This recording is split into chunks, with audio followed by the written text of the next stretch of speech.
அத்தியாயம் 1 மற்றும் அத்தியாயம் 2ற்கான வீடியோ லிங்க்ஸ்களை டிஸ்கிரிப்ஷனில் கொடுத்துள்ளேன். பார்க்காதவர்கள் அதை பார்த்துவிட்டு இங்கு தொடர்ந்து பார்க்கவும், அப்போதுதான் கதை புரியும். அத்தியாயம் 3 ஓலைச்சுவடியின் ரகசியங்கள். கோபாலன் கொடுத்த அந்த பழமையான ஓலைச்சுவடியுடன் கல்யாணி தனது தங்கும் விடுதி அறைக்கு திரும்பினார். கனமான மனதுடன் கல்யாணி ஓலைச்சுவடியின் முதல் பக்கத்தை திறந்தார். பனை ஓலையின் மங்கலான எழுத்துக்கள் பழங்கால மலையாளம் மற்றும் சில அரிய சம்ஸ்கிருத வார்த்தைகளை கொண்டிருந்தன. அதிர்ஷ்டவசமாக தனது தொல்பொருளாய்வின் ஒரு பகுதியாக அவர் பண்டைய மொழிகள் சிலவற்றை கற்றிருந்தார். ஆயினும் இந்த சுவடியில் எழுதப்பட்டிருந்த மொழி பொதுவான வட்டார வழக்குகளையும் உள்ளூர் நம்பிக்கைகளையும் உள்ளடக்கியிருந்தது. முதல் சில வரிகள் யட்சியின் பிறப்பு பற்றியும் அவளது இயல்பான சக்திகள் பற்றியும் பேசின. அவளது பெயர் காளிகா. ஒரு காலத்தில் அவள் இந்த வனத்தை பாதுகாக்கும் ஒரு வன தேவதையாக இருந்திருக்கிறாள். அவளுக்கு அற்புத சக்தி வாய்ந்த மூலிகைகள் பற்றிய ஞானம் இருந்தது. நோய்வாய்ப்பட்ட விலங்குகளை குணப்படுத்தினாள்.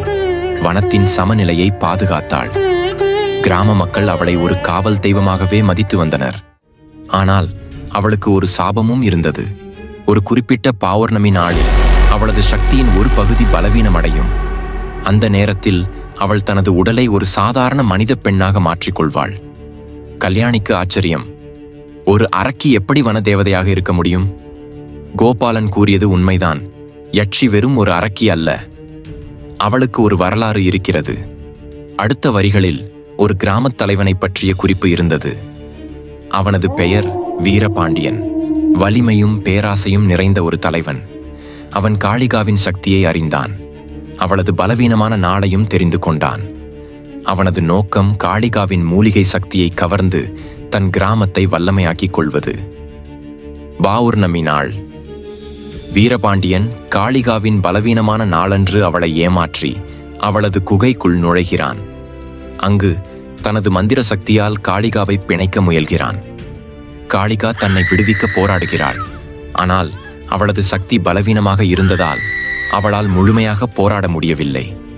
வீரபாண்டியன் அவளது உடலிலிருந்து மூலிகை சக்தியை பிரித்தெடுக்க முயல்கிறான். அந்த செயல் காளிகாவை பெரும் வேதனைக்குள்ளாக்குகிறது. அவளது உடல் உருமாறுகிறது. அவளது அழகு பறிக்கப்படுகிறது. அவளது ஆன்மா கோபத்தாலும் துரோகத்தாலும் இருண்டு போகிறது. அவள் ஒரு கோரமான அரக்கியாக, யட்சியாக மாறுகிறாள். ஓலைச்சுவடி இந்த மாற்றத்தை ஒருவித திகிலுடன் விவரித்தது. யட்சியாக மாறிய காளிகா அந்த வனத்தில் அலைந்து திரிந்து வீரபாண்டியனின் கிராம மக்களை தாக்கத் தொடங்கினாள். அவளது கோபம் கட்டுக்கடங்காமல் பெருகியது. அவள் மக்களை பீடித்து அவர்களின் மனதை அலைக்கழித்தாள். அவளது துயரமும் கோபமும் ஒருவித நோயாகவே அந்த கிராமம் முழுவதும் பரவியது. அடுத்து வரும் வரிகள் இந்த யட்சியை அடக்க தெய்வீக சக்தி தேவைப்பட்டது என்று கூறின. அப்போதுதான் பகவதி அம்மன் இங்கு குடிகொண்ட கதை தொடங்குகிறது. அம்மன் யட்சியை அடக்கி அவளது சக்தியை கட்டுக்குள் கொண்டு வந்தாள். ஆனால் யட்சியின் சாபத்தை முழுமையாக நீக்க முடியவில்லை. ஏனெனில் அந்த சாபத்தின் ஆழம் வீரபாண்டியனின் பேராசையுடன் பிணைந்திருந்தது.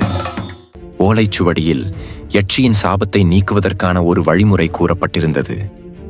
அது ஒரு குறிப்பிட்ட மந்திரம், ஒரு யாகம் மற்றும் ஒரு குறிப்பிட்ட மூலிகை ஆகியவற்றை உள்ளடக்கியது. ஆனால் அந்த மூலிகை இந்த வனத்தில் இப்போது இல்லை என்று தோன்றியது. அது ஒரு அரிய மூலிகை.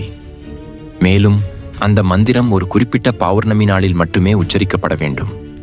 அதுவும் அந்த யாகத்தை நடத்தக்கூடிய ஒரு குறிப்பிட்ட குருகுலத்தைச் சேர்ந்த பூசாரி மூலம் மட்டுமே சாத்தியம். இந்த குருகுலத்தின் பெயர் காஷ்யப குலம் என்று குறிப்பிடப்பட்டிருந்தது. அந்த குருகுலத்தைச் சேர்ந்தவர்கள் தங்கள் இரகசிய அறிவை தலைமுறை தலைமுறையாக பாதுகாத்து வந்தவர்கள். ஆனால் வீரபாண்டியன் தனது பேராசைக்காக காஷ்யப குலத்தின் பலரையும் அழித்ததாகவும் அவர்களின் அறிவை மறைத்ததாகவும் சுவடி கூறியது. இப்போது அந்த குருகுலத்தில் எவரும் உயிருடன் இருக்கிறார்களா என்பது கேள்விக்குறியாக இருந்தது. ஓலைச்சுவடியின் கடைசி பக்கம் ஒரு மறைக்கப்பட்ட குறிப்பை கொண்டிருந்தது. அது ஒரு புதிராக இருந்தது. இழக்கப்பட்ட நிலத்தில் பல்லாயிரம் கண்கள் உன்னை பார்க்கும். அதுவே காலத்தின் கதவை திறக்கும். திடீரென விடுதி அறையின் ஜன்னல் வழியே ஒரு மெல்லிய காற்று வீசியது. அது வெறும் காற்றல்ல, ஒருவித குளிர்ச்சியான அதிர்வு கல்யாணியின் உடலில் ஏற்பட்டது. அவள் ஜன்னலுக்கு வெளியே பார்த்தாள். அடர்ந்த இருட்டில் கோயில் கோபுரம் ஒரு நிழலாகத் தெரிந்தது. அங்கே ஒரு மெல்லிய வெளிச்சம் அசைவது போல தோன்றியது. அது அவளுக்கு யட்சி தன்னை உற்று நோக்குவது போல ஒரு உணர்வை அளித்தது. கண்ணப்பனின் கதையை கோபாலன் சொன்னபோது அது ஒரு பழங்கால நிகழ்வாகவே இருந்தது. ஆனால் இந்த ஓலைச்சுவடி அந்த நிகழ்வுகளை கல்யாணியின் கண்ணெதிரே நடப்பது போல உணர வைத்தது. காளிகா அனுபவித்த வேதனை, வீரபாண்டியனின் துரோகம், அம்மனின் போர் அனைத்தும் உயிருள்ள சித்திரங்களாய் அவரது மனதில் ஓடின. அடுத்த நாள் காலை கல்யாணி மீண்டும் கோபாலனை சந்தித்தார். ஐயா, இந்த ஓலைச்சுவடியில் காஷ்யப குலத்தை பற்றியும் ஒரு அரிய மூலிகையை பற்றியும் குறிப்பிடப்பட்டுள்ளது. அவர்கள் எங்கே இருக்கிறார்கள்? அந்த மூலிகை எங்கே கிடைக்கும்? கோபாலன் தலையசைத்தார். நான் எதிர்பார்த்தேன் அம்மா. காஷ்யப குலம், அவர்கள் ஒரு காலத்தில் இந்த மண்ணின் ரகசியங்களை பாதுகாத்தவர்கள். வீரபாண்டியன் அவர்களை அழித்த போது சில குடும்பங்கள் தப்பி ஓடிவிட்டன. அவர்கள் எங்கே இருக்கிறார்கள் என்பது யாருக்கும் தெரியாது. ஆனால் சில தலைமுறைகளுக்கு முன்பு காஷ்யப குலத்தைச் சேர்ந்த ஒருவரை பற்றிய குறிப்பு எங்கள் கோயில் பதிவேட்டில் இருந்தது. அவர் இந்த கோயிலின் தென்கிழக்கு பகுதியில் உள்ள மர்மவனம் என்ற இடத்திற்கு சென்றதாக கூறப்பட்டது. மர்மவனமா? கல்யாணி கேட்டார். ஆம், கோபாலன் தொடர்ந்தார். அது ஒரு அடர்ந்த அச்சுறுத்தும் காடு. பலரும் அங்கு செல்ல அஞ்சுவார்கள். அங்கே இருண்ட சக்திகள் நடமாடுவதாக ஒரு நம்பிக்கை உள்ளது. அந்த மூலிகை அங்கு கிடைக்குமா என்பது எனக்கு தெரியாது. ஆனால் காஷ்யப குலத்தைச் சேர்ந்த ஒருவரை நீ அங்கு கண்டால் அது ஒரு தொடக்கமாக இருக்கலாம். வீரபாண்டியனின் வம்சாவளி இன்றும் இந்த கிராமத்தில் உள்ளதாக சொன்னீர்கள். யார் அவர்கள்? அவர்களால் எனக்கு ஆபத்து வருமா? கல்யாணி சந்தேகத்துடன் கேட்டாள். கோபாலன் கண்களை சுருக்கி சன்னதியை நோக்கினார். வீரபாண்டியனின் வம்சாவளி, அவர்கள் இன்றும் இந்த கிராமத்தில் நில உரிமையாளர்களாக செல்வாக்கு மிக்கவர்களாக வாழ்கிறார்கள். அவர்களின் குடும்பப் பெயர் பெருங்காரை. இந்த கோயில் நிலங்கள் சிலவும் அவர்களுக்கு சொந்தமானது. யட்சியின் சாபம் நீங்கினால் அவர்களது பரம்பரை பலம் குறையும் என்று அவர்கள் நம்புகிறார்கள். அதனால் அவர்கள் இந்த ரகசியத்தை வெளியே விட விரும்ப மாட்டார்கள். உன்னை கண்காணிப்பார்கள். உன் ஒவ்வொரு அசைவும் அவர்களுக்கு தெரியும். நீ எச்சரிக்கையாக இருக்க வேண்டும் அம்மா. கல்யாணிக்கு ஒருவித திகில். தான் ஒரு ஆபத்தான விளையாட்டுக்குள் நுழைந்து விட்டதை அவர் உணர்ந்தார். பெருங்காரை வம்சத்தைச் சேர்ந்தவர்கள் யார்? அவர்கள் எப்படி இடையூறுகளை உருவாக்குவார்கள்? யட்சியின் சாபத்தை நீக்குவதால் அவர்களுக்கு என்ன பிரச்சனை? கல்யாணி கேட்டாள். யட்சியின் சக்தி வீரபாண்டியனின் வம்சாவளிக்கு ஒருவித மறைமுக சக்தியை அளித்துள்ளது. அந்த சக்தி பல தலைமுறைகளாக அவர்களுக்கு செல்வத்தையும் அதிகாரத்தையும் கொடுத்துள்ளது. அந்த சாபம் நீங்கினால் அவர்களின் சக்தி அழியும்.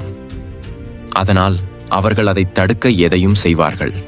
கோபாலன் உறுதியான குரலில் கூறினார். கல்யாணிக்கு இப்போது தெளிவாக புரிந்தது. இது வெறும் ஒரு பண்டைய மர்மம் அல்ல. இது நிகழ்காலத்துடன் பின்னி பிணைந்த ஒரு உயிர் மரணப் போர். ஒரு புறம் யட்சியின் சாபம், அவளது வலியின் ஒலி. மறுபுறம் ஒரு பேராசை கொண்ட வம்சாவளியின் மறைக்கப்பட்ட சக்தி. கல்யாணி மர்மவனத்தை நோக்கிச் செல்ல தீர்மானித்தார். அது ஆபத்தானது என்பது அவருக்கு தெரியும். ஆனால் யட்சியின் குரல், அவளது துயரம் அவளை வழிநடத்தியது. அவள் இந்த மர்மத்தின் முடிவை காண வேண்டும். ஒரு புதிய யாகம், ஒரு புதிய மூலிகை, ஒரு இழந்த குருகுலம். இவை அனைத்தையும் கண்டறிய அவர் புறப்பட்டார். ஆனால் பெருங்காரை வம்சத்தைச் சேர்ந்தவர்கள் சும்மா இருக்க மாட்டார்கள் என்பது அவருக்கு தெரியும். அவர்களின் நிழல் அவர் பின்னால் இருந்தது. ஒவ்வொரு அடியும் ஒரு புதிய ஆபத்தை நோக்கியதாக இருந்தது. சோட்டானி கரையின் இருண்ட ரகசியங்கள் இப்போது கல்யாணியின் வாழ்வின் ஒரு பகுதியாக மாறியிருந்தன. அவளது பயணம் இனி எளிதாக இருக்காது.